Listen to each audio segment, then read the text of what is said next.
Hello there, welcome to the Saroy channel, wherever you are in the world, and so much love to each and every one of you. How are you doing? I do hope you're doing remarkably well. I'm doing great, thank you very much, and I'm so glad you've joined me for a story tonight. So before we get started, don't forget to subscribe to the channel, click the notification bell and the thumbs up, and let's get started with tonight's story. Dear Sarah, and all your lovely listeners, Carol Huberger was busying herself industriously in her house. She was working up quite the sweat this morning, the likes of such that she had not seen in any of her strenuous gym workouts to date. Not that Carol had ever been one of those women that overexerted herself physically. She infinitely preferred the easier life. Besides, who needed a gym if you cleaned your house with a spirited gusto like she had done for the last hour or so? Who knew housework could be this exhaustingly strenuous? But then again, this was the kind of deep cleaning that does not overlook or conveniently skirt over the dust gathering on top of the doors, or the congealed grease in the kitchen grouting that you meant to scrub clean years ago, but never actually got around to doing it. She had read somewhere that vigorous household cleaning could burn more calories than a gym workout. It had to be true. Carol's legs were throbbing, as if she was exercising muscles she didn't even know she owned. Sweat was trickling down her face like the rain on a glass pane, and her lower back was beginning to ache. In truth, she felt as if she had run the Boston Marathon twice over. In fact, the Boston Marathon was nothing on this, Carol thought to herself. But then again, she had never run the Boston Marathon in her life.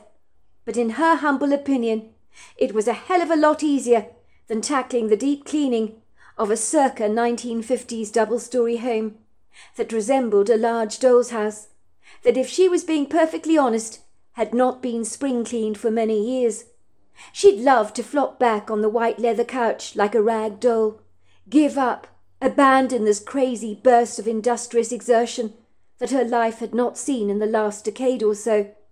Her best friend, Katie Wendcock, who lived in the house next door, had told her she was nothing short of crazy. But you could tell Carol that until you were blue in the face, and Carol would never listen to a word you were saying. She could be doggedly bloody-minded when she set her mind to do something. Katie knew from bitter experience that wild horses would not drag her away from her goal. "For goodness sake, Carol, why do you give a damn what your future daughter-in-law thinks? Does it really matter? As far as I'm concerned, your house is absolutely fine. There's nothing wrong with it at all. You live in a stunning, beautiful home, and like any other house, it collects dust. It's not a big deal." "Nothing wrong with it? You're just being nice, Katie. You know that is not true. You've not seen some of the stains on my ceilings, have you? Now don't get me started. There is so much that needs doing, and I haven't lifted a finger in the house for years. I do the bare minimum, like the dishes, the laundry, and occasionally I run a hoover over the place. I've got to make a good impression." "Listen to yourself, Carol. Your future daughter-in-law is going to love you, and if she doesn't, there's something decidedly wrong with her. You hate housework like the rest of us. That's totally normal. You live in a large house, a double-story house. It was built in the 1950s, for goodness sake. The house is older than you are, Carol, and old houses need regular maintenance. You cannot be expected to keep it absolutely perfect. I'm sure your future daughter-in-law isn't going to give you marks out of 10 for how clean you keep your house. Just throw out your clutter. Take it to the dumpster. How hard can that be? Then all you need to do is run a hoover around the place, pop a few flowers in some vases to make it look pretty, and voila! Everything's going to be absolutely fine." "You're very well-meaning, Katie, I'm most sure, but you just don't get it, do you?" said Carol, grimacing. "I've never met this young lady in my life. She's going to be staying with us for the long weekend, and I've got to make the house perfect. What will she think of me if she sees all my clutter? She'll think I'm a lazy slob. She might have second thoughts about marrying my son, if she thinks he could possibly turn out like me." "Goodness gracious me, Carol. Where is this nonsensical talk coming from? That girl is lucky to have a future mother-in-law like you. Don't forget that for a single moment. So what if your house is a bit of a mess? It's organised chaos, isn't it? You worry too much, Carol. That's your problem. Life happens, you know. No one is going to judge you for the state of your house, least of all your future daughter-in-law, for goodness sake. For all you know, she's probably worried sick about meeting you for the very first time. She's hoping that you're going to approve of her, not the other way round. Maybe she's worried she won't even be good enough for you. There are mothers out there who believe no one is ever good enough for their boys. You see it all the time. I have a friend called Natalie. She and her mother-in-law are at loggerheads with each other all the time. Her mother thinks she's not good enough for her son. Can you imagine that? They've told each other as much. They hate each other's guts. Both run each other down the whole time. And the son is stuck between a rock and a hard place on whose side to take. My bet is that if you get on with your son's fiancé, that's going to be a promising start. Besides, I don't think she's going to arrive at your house like the health department to undergo an inspection on the inner workings of your freezer or your store cupboards. The idea is absolutely insane. Carol knew that much as she loved her best friend with all her heart, that Katie never could understand how important it was for her to make a good impression on her future daughter-in-law. And yes, if the truth be told, she was hoping she'd like the woman that her son had chosen for a wife. What if she didn't? The thought was a nagging concern. It might make her relationship with her son more tenuous. She didn't want to think about all that. She didn't want to think about the what-ifs right now. That was a pointless expediency that would cost her sleepless nights and moments of anxious contemplation. Right now she had more pressing things at stake, and getting the house into apple pie order, like a bride for her wedding day, was the trajectory of her focus right now. She certainly couldn't afford to engage in any wavering distractions, to steal her attention away from what needed to be done. She had to keep plodding on with the housework like an overloaded mule. The incessant picture of her son's fiancé kept popping into her head like a photograph on the refrigerator of a skinny model that stops you in your tracks from diving into the chocolate chip ice cream when you're ever reminded that those extra treacherous calories might turn you into a blob of ice cream yourself if you're not careful. It was these images of her son's future wife that inspired her motivation to keep going with the job at hand. Carol did not have the luxury of giving up, as in her mind's eye it was a prerequisite for her to have the house gleaming like a brand new pin. Not accomplishing this monumental goal was just not an option for her. Her self-respect would be compromised, and the humiliation of having a house with dog hairs that stuck to the couch for years on end and red wine stains in the carpet that had not been steamed out would be excruciatingly embarrassing for her. There was so much that needed doing, and the list was growing steadily longer and longer, like a mountain she had to climb, or like a long recipe with no end of ingredients that you begin to wonder if it's worth cooking the dish at all, as it's all just so overwhelming and not exactly cheap. Carol ran through the list in her head. The windows needed cleaning, furniture polishing, old magazines, newspapers, and supercilious dust collectors that had cluttered the house for far too long needed to be ruthlessly disposed of once and for all, without any dithering or wavering doubts or any backtracking. The last thing Carol wanted was to be labelled as a hoarder. That was a dirty word that she didn't want to associate with herself. She had watched programmes on television about people's houses overloaded with stuff that was so bad that you could barely walk through the front doorway of the house without being greeted to walls of plastic bags filled with all kinds of knickknacks that nobody would ever use, books, magazines and newspapers, and the list goes on and on. In her humble opinion, a hoarder was likely an elderly person who hung on to things that they never ever needed. She was not like that, she persuaded herself. She had to admit she had let the house's appearance slide in the last few years, like a woman who's given up on taking care of herself, so that her health and fitness had gone into rapid decline, until one day she looks at her sorry reflection in the mirror, wondering who on earth that strange person is, with the sagging jowls, the piggy eyes, and the chin buried beneath folds and folds of flesh that is staring back at her until she realizes, in a moment of abject horror, that the hippo in the mirror is actually her. It would seem for far too long Carol had allowed the dust to gather on all the furniture in her home so generously that there were neglected pieces of furniture that you could actually write your name in. The dust was so bad. Then there were the ubiquitous spiders that had moved into her house to comfortably make a home for themselves. Their silken webs were comfortably lining the corner walls in her home. She'd almost feel bad turfing them out, like an angry landlord who had grown indignant towards his tenants and wanted them to leave at once. I will evict them gently on the end of my feather duster and drop them in the yard, she told herself. The more Carol thought of all the things that needed addressing, like a long, drawn-out, very daunting Christmas list, the more overwhelming the chores invariably became. Then there was the stuff that would require a handyman's intervention, stuff she couldn't do herself. There were 2 toilets in her house that needed prompt replacing. You couldn't even flush them anymore. One of the curtain rails in her living room had collapsed. The railing had broken apart. The curtains were lying in a sorry, clustered heap, crumpled on the floor. There were rust marks on the ceiling from water damage, where water had seeped through the roof. All these things needed addressing now, even though she'd put them on the back burner for far too long.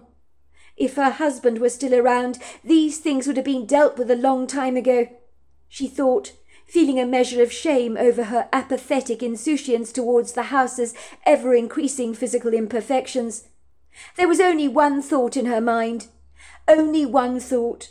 Everything had to be perfect.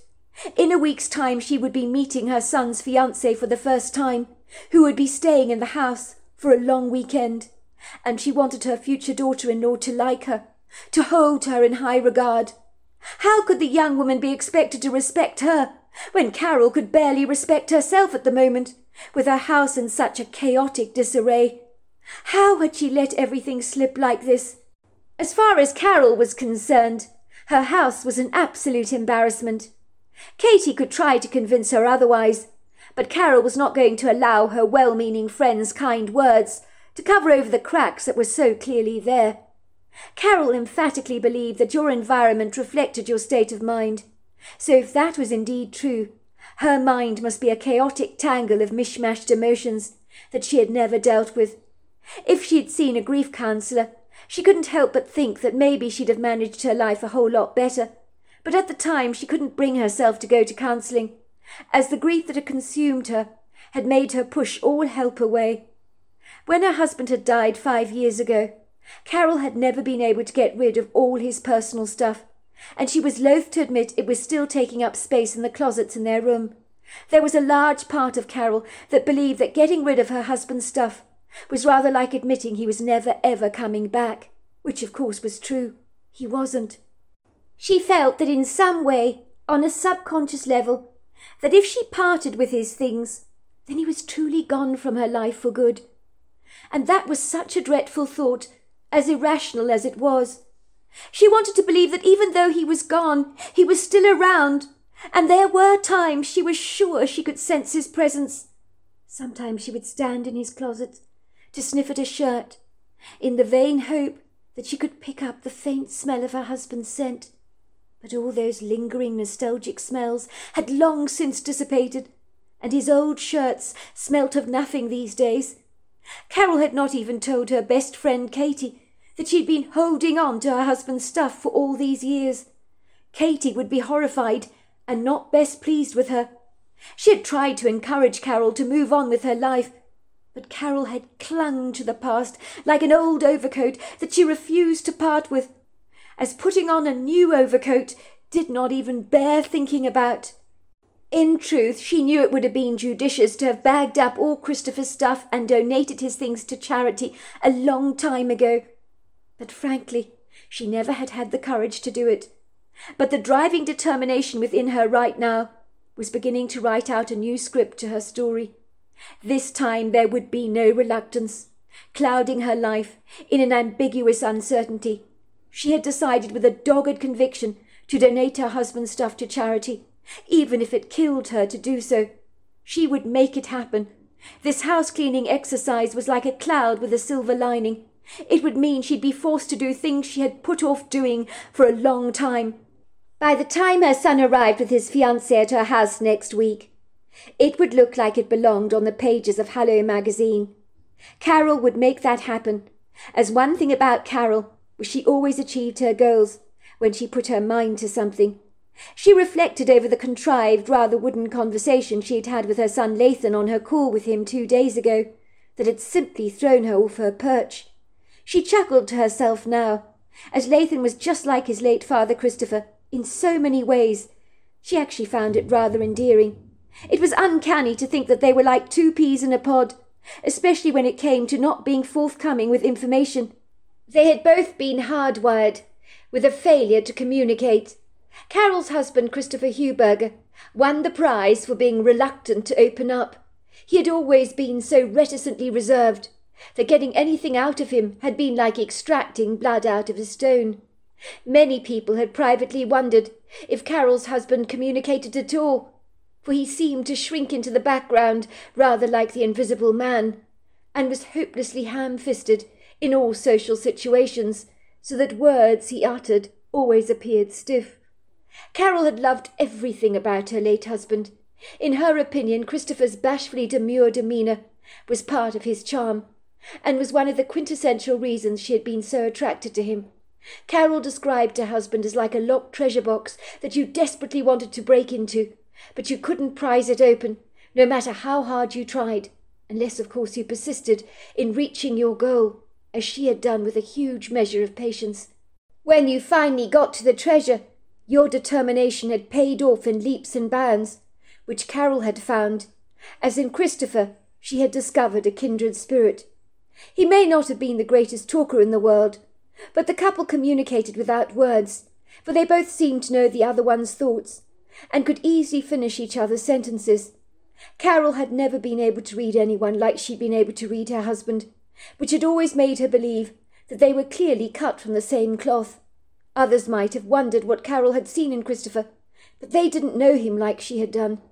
She had been the gregarious one in the relationship, but behind closed doors her husband had possessed a dry sense of humour. His kindness was what Carol had loved about him the most. He had been like a lovable teddy bear. Christopher had towered at an impressive 6 foot tall, so even if he didn't want to be noticed, invariably he always drew attention to himself, as he was rather like a giraffe that hung around a field of horses that you couldn't help but notice. Christopher had one passion, which Carol always believed was her husband's quiet way of expressing himself. He loved riding on the back of his Harley-Davidson. Carol had actively encouraged her husband's intrepid enthusiasm for biking. Indeed, sometimes she'd even gone with him, riding the back roads of North America on the back of his Harley. They had been like a couple of daredevil, hot-headed teenagers, and some of their audacious, thrill-seeking adventures they had thoroughly enjoyed on the dynamic bike. These treasured memories had never deleted themselves from her memory. Christopher had enjoyed the heedless escapism of feeling a high-powered engine beneath his sturdy legs, along with the wind beating across his face, and she had understood why he loved his Harley so much. You felt as free as a bird on the open road, as if the whole world was beneath your feet, and that you could almost accomplish anything you desired. Very often her husband on a weekend might go off for a few hours on his bike, like others might enjoy a game of golf with friends.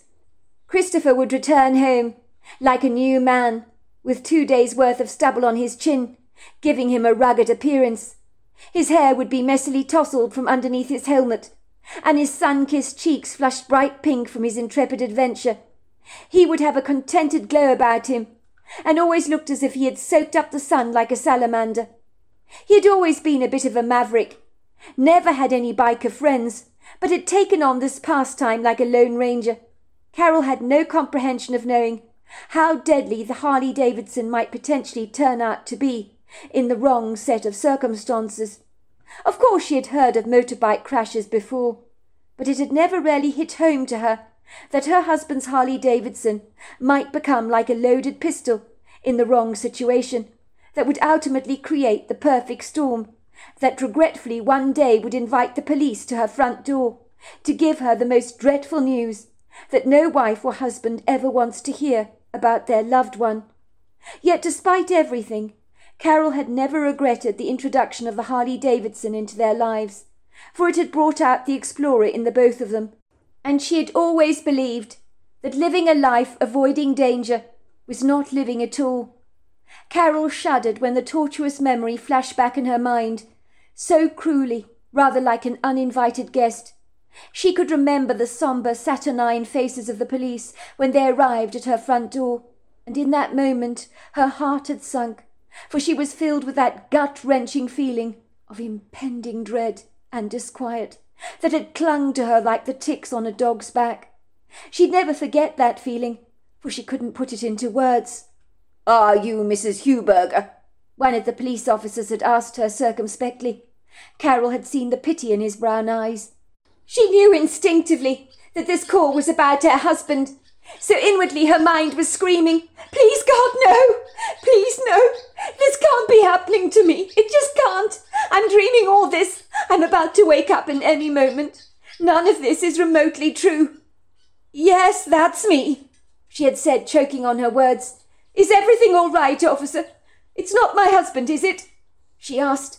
"He went out on the road yesterday morning, on the back of his Harley-Davidson. Please don't tell me anything's happened to him. He's all right, isn't he? He's not hurt? Something bad hasn't happened to him, has it?" The police weren't forthcoming, but the dark shadow of glumness in their eyes told Carol everything she needed to know. Sometimes you can have a sixth sense about these things. Carol knew instinctively what the police were going to tell her, with the same measure of certainty of knowing that the sky is blue, the grass is green, and this inauspicious day was going to turn out to be a nightmare, and her life would never ever be the same again. "Mrs. Huberger, we cannot possibly talk about this on your doorstep. Do you mind dreadfully if we come in?" the police officer had asked her gently. She reluctantly nodded, guiding the two police officers into her living room. The officer who took charge of the conversation had dropped his head into an apologetic stance, as if he didn't want to maintain eye contact with Carol, as if the situation was increasingly uncomfortable for him. "Mrs. Huberger, your husband, I regret to say, was involved in a very unfortunate fatal collision. He didn't stand a chance, I'm afraid, according to witnesses.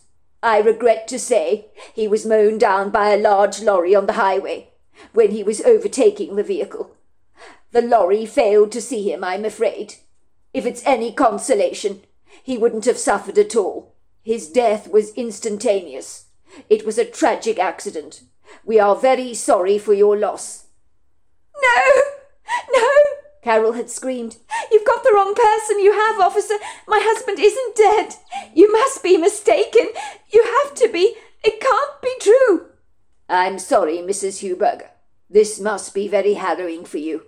I can't imagine what you're going through.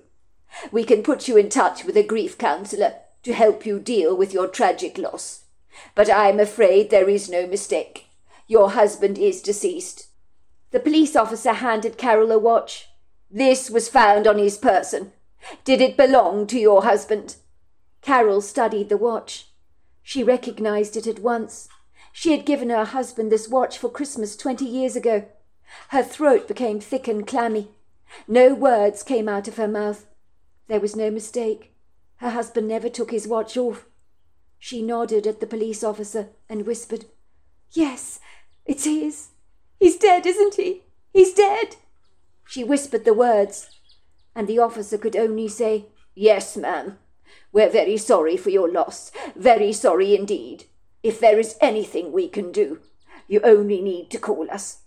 "Go away," Carol screamed at the disquieting thoughts that intruded into her mind, like a tenacious, determined blowfly trying to crawl into a horse's eyes that you needed to brush away before it blinds you.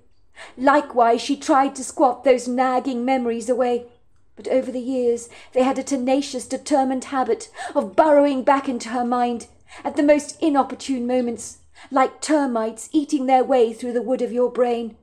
The last thing she wanted to do was to draw attention to herself or collapse in a public place with an audience of curious spectators looking at her pitifully. That kind of scenario would be Carol's worst nightmare. She hated drawing attention to herself of any kind. She could innocently be taking Herbert, her little white Maltese poodle, for a casual stroll down the street, and the memory of that inauspicious, tormenting day, when she so tragically lost her husband, would impertinently flash into her mind like a blaringly blinding light that you could not ignore, even if you tried.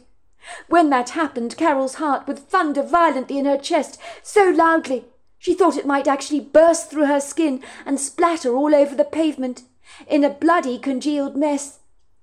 It would seem in that moment all the breath would be sucked out of her lungs, and she could feel herself beginning to panic. The symptoms were always exactly the same. Her face would become clammy and hot. She would begin to profusively sweat and start seeing double, so that everything would become ambiguously blurry. When this occurred, she knew she was having a panic attack. The doctor had informed her that these unfortunate episodes that had trespassed in her life after her husband's death were not heart attacks at all, even though in that intrinsic moment she might falsely assume that that was the case, and that she was about to die, which wasn't true. It was apparently the body's flight and fight response. It was obviously getting its wires crossed when it perceived there was an impending threat, when there actually wasn't one. Carol's doctor had given her anti-anxiety medication, but they had done little to subdue or discourage the panic attacks. So Carol had gone to a skilled breathing specialist and learnt to breathe in those times of unbridled anxiety. The subtle methods of self-help had succeeded successfully in calming her down. She had learnt about soothing self-talk and trying to tease your attention away from what had instigated the panic attack in the very first place. And this mindful approach had helped her significantly to conquer her inner demons. Regretfully, the panic attacks happened without any advance warning. Carol could innocently be selecting tomatoes at the greengrocer's, and suddenly the unfortunate memories of Christopher's death would come crashing through her mind like a tsunami. And they were doing it again this morning, as she embarked on her house-cleaning adventure, if you could call it that. "Calm down," she told herself. "Breathe in, breathe out. Get a grip, Carol. Think of something else, for goodness sake." She steered her thoughts away from the dark, murky, muddied waters of her mind to something lighter and more congenial. Immediately she found her thoughts anchored on the phone call she had received from her son a couple of days earlier, which replayed itself in her mind like an old record, as if it had happened only seconds ago. It seemed to do the trick. "Mum, I've got something I need to tell you." Carol could tell by the cadence of her son's voice that he seemed reluctant to broach whatever it is he wanted to share with her. She was momentarily intrigued by her son's cautious reluctance, for it meant he had something important to share with her. But true to form, he always struggled to communicate. "You have?" said Carol, wondering what her son had to convey. "Go on, love. What is it? You know you can tell me anything. I'm your mother. That's what I'm here for. It's not something bad, is it?" "No, of course not. It's good as it happens." Carol sighed with relief at that revelation. At least whatever he had to tell her, it wasn't bad. But she knew she'd have to extract the news out of him with a surgical precision. "How's work going?" she would usually ask him. "It's fine," he would say. "Are you eating properly, love?" "But of course." "What is it like in Houston?" "It's all right." "Have you met any nice people yet?" "Maybe a few. But I'm like Dad. I don't make that many friends." These were the kind of stilted, somewhat uncomfortable conversations that Carol would have with her son, who was a chip off the old block, so she knew from experience how to handle the awkward, long-winded silences that others might feel the need to fill with idle chatter to avoid feeling uncomfortable. "You've got something to tell me, love," she repeated gingerly. "You say it's good, so what's holding you up?" She was wishing in that moment her son would spill as generously as a slot machine when it hits the jackpot. Sometimes it could be excruciatingly laborious getting anything out of her son at all. And this was because her son could not help himself but be secretive all the time. "Yes, that's right. I have got some news as it happens." "Well, go on. What is it, love? Don't keep me in suspense. I'm dying to know, especially if it's good as you say." Her son mumbled something incoherent on the line. She heard a female voice whispering in the background. Go on, tell her. Or shall I? There was a giggle.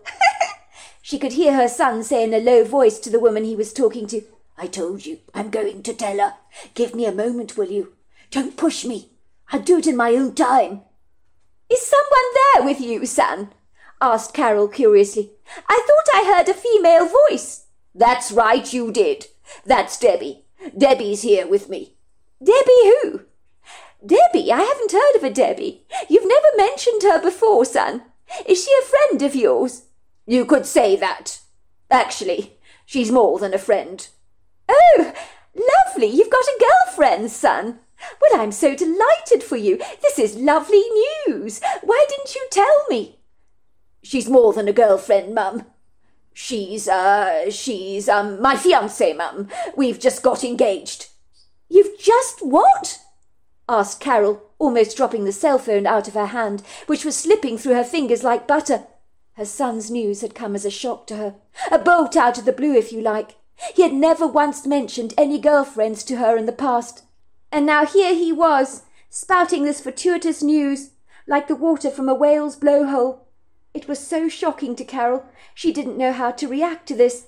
Most parents would be naturally thrilled to hear such great news about their children, but they would be lightly prepared for the probability of their child getting engaged. But Carol was not remotely prepared. She didn't even know Debbie existed until now. Carol didn't know what to feel. She had not prepared herself for such news. It might have helped if she'd actually known her son was dating someone. But he lived such a private life. She knew little about what was going on with him at all. This is such a surprise, son, she had said obsequiously. I don't know what to say. I had absolutely no idea you were even dating anyone. Why didn't you say so, son? Honestly, love, you are incorrigible. Believe it or not, I am your mother, and I do like to know what's going on in your life. I so wish you wouldn't shut me out the way you do. It makes me sometimes feel like a stranger. Your father was exactly the same. And I'm sorry to say, love, but it's very frustrating. Sorry, Mum. I didn't know how else to tell you. Why ever not, love? I'm your mother. That's what I'm here for, to talk to. And I love to hear about your life. You know, I would have been delighted to learn about Debbie. I apologize, love, if I sound very shocked, but I just wasn't prepared for any of this. But I assure you I am delighted for you, son. This is fabulous news and cause for a celebration. I just wish I'd known you'd been dating, that's all. So what's Debbie's full name, then? Debbie Whitechapel. That's a lovely name, son. How old is she? She's 2 months older than I am. Where is she from, son? She's not from Houston. She lives here, though. Yes, but where is she from? She's from New Jersey. Where did you meet her, son? She rented the apartment next to mine. She came back one night from a party. She left her purse in the taxi with her cell phone and keys. She was rather tipsy. She'd been ploughed with champagne from an office party, you see. She knocked on my door. Couldn't remember the name of the taxi cab she'd called. Well, it was an Uber. She was drunk, you see. I let her sleep in my room and I slept on the couch. In the morning she called the Uber and got her purse back. After that we became good friends as we were next-door neighbours. The rest is history. Oh, son, I am so delighted for you. I don't know what to say. When am I going to meet her? She wants to meet you too, Mum. As soon as possible, actually. Well, I'm glad to hear that, love. That's a really good idea. We should get that all into action. Moving, shall I say. We were thinking we could stay the long weekend with you, if that's all right. Which means we can come down next weekend to Kentucky. Sleep in the spare room together, if you can prepare it for us. We are getting married, so I hope we can share a room with each other, and that won't upset you at all. Of course that's not going to upset me, love. You're old enough to do what you like. You know you're welcome to come home at any time you like, and I will prepare a double bed in the spare room for the both of you. How is that? Thanks, Mum. I really appreciate that. We will be coming Saturday morning, leaving on Tuesday morning, if that's all right with you. Sounds lovely, love. I look forward to meeting her. Is there any food she can't eat? She's not allergic to any peanuts, perhaps? Something like that. I don't want to get the food wrong. No, she's not allergic to anything as far as I know. But I will tell you this, she hates seafood, and her favourite food is lamb shanks. I do know you make a very good lamb shank. Well, that's very good to know, love. So there'll be no fish on the menu, I can assure you of that. I appreciate that, Mum. So I'll see you soon, then. Must I pick you up, son, from the airport or something? No, Mum, don't worry about any of that. When we arrive in Kentucky, we'll hire a car for 3 days or so. Don't worry about the travel arrangements. We'll see you very soon. Carol stood there, holding the cell phone in her hands, looking completely bewildered, her mind a blank. For a brief moment it felt as if she'd been hit across the head with a brick. This news took a measure of adjustment, but the first thing she needed to do was to call Katie, her best friend, as Katie had a way of smoothing down the rough edges for her when she was a little overwrought and emotional. Yeah, said Katie, answering the phone. What's up, Carol? Everything all right? Yes, I've just got a call from Lathan. You're not going to believe it. What's happened? Carol, is everything all right in Houston with your son? Everything's absolutely fine. Don't worry about that, Katie. Actually, I've got news. He's getting married, Katie. Can you believe that? I didn't even know Lathan was dating anyone. I'm actually shaking, Katie. I'm in shock. I don't even know how to react to any of this news. I know I should be pleased for him, but I feel completely numb. What on earth is wrong with me? Nothing is wrong with you, Carol. Nothing at all. It's perfectly natural. Your reaction is normal. Lathan's news has knocked you for 6. You've had a shock, that's all, because he's so secretive. But you'll soon come around to the news. He's getting married. Oh, my God, Carol, that son of yours is a dark horse, isn't he? I've always said it's the quiet ones you have to watch. I'm so pleased for you, Carol. It couldn't have happened to a nicer fellow. I don't know what to say. This is a turn-up for the books, isn't it? Like you, I didn't even know Lathan had a girlfriend. Neither did I. But you know what he's like. I can never get a word out of him. So when he springs a surprise on me like this, how am I supposed to react, Katie? I'm sure I didn't sound terribly enthusiastic down the phone, but it was hard to be thrilled for him in the circumstances. I mean, I know nothing about this Debbie girl, do I? I know it's not easy, Carol, but it's great news, I'm sure. You want your son to be happy, don't you? So it's fabulous that he's actually met someone. And you know Lathan. He wouldn't be tying the knot with someone unless he was really in love with them. I'm sure his fiancée's terribly nice if I know Lathan. So go on. What's her name? What's she like? I'm dying to know. Fill me in with all the details. Her name's Debbie. Debbie Whitechapel, I believe. Yes, that's right.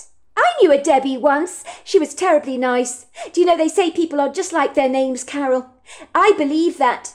Me personally, I've always liked Carolines, Jennies, and Carols, of course. That goes without saying. Whitechapel. That's an interesting name, isn't it? Wasn't Whitechapel that place in London where all the murders with that Jack the Ripper fellow took place of over a century ago? They never did find out who committed the murders, but I heard somewhere that scientists have used DNA research. They believe Jack the Ripper was a Polish barber who was living in London at the time. They found his DNA on a shawl. I believe they traced it back to his living descendants, and they got a match. Can you believe that? Trust you to think of that. I think you're right. The Jack the Ripper murders happened in the Whitechapel part of London. And it appears that Debbie's surname is Whitechapel. How funny! Well, surnames are also interesting, you know, Carol. For all you know, Debbie's ancestry might actually go back to the Whitechapel area in London. I wouldn't be at all surprised if she can trace her ancestry right back to London.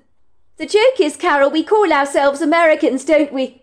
But most of us originate from all parts of the globe. That's if you study your genealogy more closely. I did mine once. And you know, Carol, my DNA was traced right back to Northern Europe. And my husband's DNA goes right back to the French Huguenots. So tell me, what's this Debbie like? I'm trying to think whether Lathan would have a type. You know some men, they like redheads, others brunettes, and others blondes. I think everybody has a type, don't they? I haven't got a clue about that. Your guess is as good as mine. Growing up, Lathan never had girlfriends, although I think he rather liked Lucy Crawford. Do you remember her? She lived on the street until her parents relocated to Florida. I think Lucy's father was a civil engineer, if I'm not mistaken. You remember her? Lathan always used to give her a second glance. I couldn't help but notice that. I always suspected he'd have loved to have asked her out, but you know what he was like, painfully shy. But I used to tease him about her, and he'd grow as red as a field of poppies, so I knew he really liked her. That's right, I remember. Lucy Crawford. A pretty little thing she was, wasn't she? Now, she was a brunette. So maybe this Debbie has also got brown hair. So when are you going to meet her, Carol? Next weekend. They're staying here in my spare room for 3 days. I've got to organise it all for them. Oh, my word, Carol, that's amazing. Your future daughter-in-law, Carol. How does that make you feel? I'm excited for you. Before you know it, you'll be a grandmother. Don't say that, Katie. Now you're beginning to make me feel really old. It feels like only the other day Christopher was in diapers, and now he's getting married. Everybody says that, Carol. Our kids grow up so fast, and then they leave home.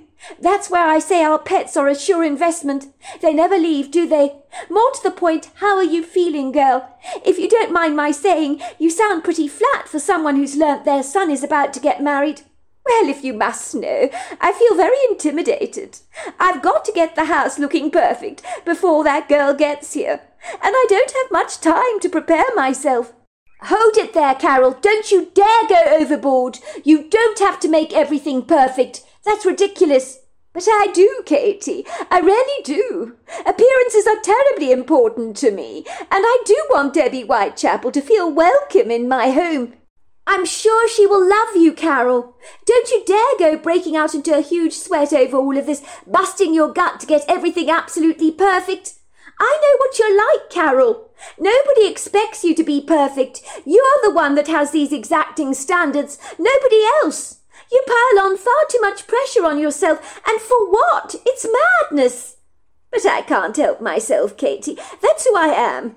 I know, Carol, but if you exhaust yourself too much, by the time your son arrives with his lovely fiancé, you'll be so fatigued you might be too tired to enjoy their stay with you, and that would be a dreadful pity if you ask me. So there we are. That is the end of part 1 of our story tonight, which is fantastic. So I look forward to you joining me next on tomorrow's session. Until next time, goodbye and good night.